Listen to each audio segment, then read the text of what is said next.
Parole de Dieu quotidienne. Vous devriez tous maintenant comprendre ce que croire en Dieu veut véritablement dire. La signification de la foi en Dieu, dont j'ai auparavant parlé, est liée à votre entrée de manière positive. Ce n'est pas le cas aujourd'hui. Aujourd'hui, je voudrais analyser l'essence de votre foi en Dieu.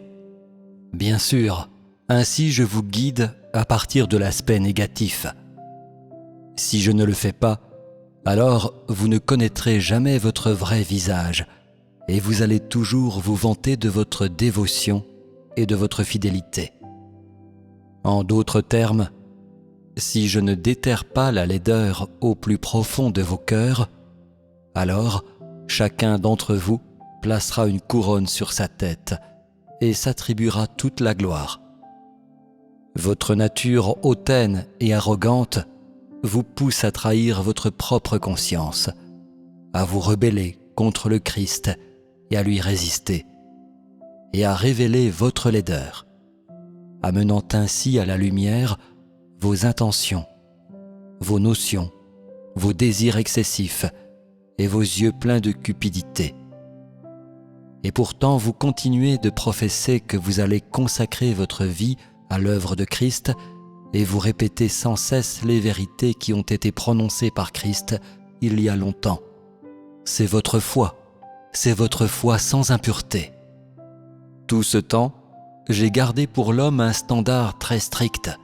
Si ta loyauté est motivée par des intentions et des conditions, alors je préférerais ne pas me prévaloir d'une telle loyauté, car je déteste violemment ceux qui me trompent par leurs intentions et m'extorquent par leurs conditions.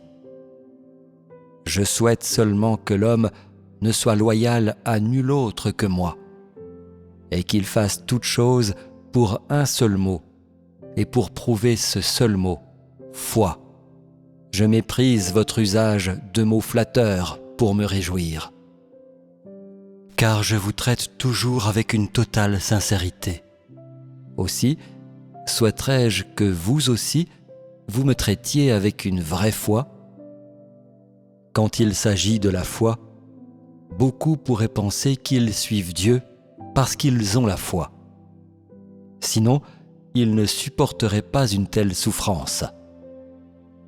Alors, je te pose la question suivante. Pourquoi est-ce que tu ne vénères jamais Dieu si tu crois en son existence? Pourquoi alors n'as-tu aucune crainte de Dieu dans ton cœur si tu crois en son existence? Tu acceptes que Christ est l'incarnation de Dieu. Alors, pourquoi affiches-tu un tel mépris et agis-tu de manière si irrévérencieuse envers lui? Pourquoi le juges-tu ouvertement? Pourquoi épies-tu toujours ses mouvements? Pourquoi ne te soumets-tu pas à ses arrangements? Pourquoi n'agis-tu pas selon sa parole? Pourquoi lui extorques-tu et lui voles-tu ses offrandes? Pourquoi parles-tu à la place de Christ? Pourquoi juges-tu si oui ou non son œuvre et sa parole sont correctes? Pourquoi oses-tu blasphémer contre lui derrière son dos? Ces choses et bien d'autres sont-elles ce qui constitue votre foi? Dans vos discours et de vos comportements sont révélés des éléments de votre incroyance en Christ. L'incroyance imprègne les motifs et les objectifs de tout ce que vous faites. Même le caractère de vos regards contient l'incroyance en Christ. On peut dire qu'à chaque minute, chacun de vous porte des éléments d'incroyance. Cela signifie que vous risquez de trahir Christ à chaque instant, car le sang qui coule dans vos veines est infecté par l'incroyance au Dieu incarné. Par conséquent, je dis que les empreintes que vous laissez sur le chemin de la foi en Dieu n'ont pas de substance. Votre parcours sur le chemin de la foi en Dieu n'est pas bien fondé et vous agissez simplement pour la forme. Vous êtes toujours sceptique envers la parole de Christ, et vous ne pouvez pas la mettre en pratique immédiatement.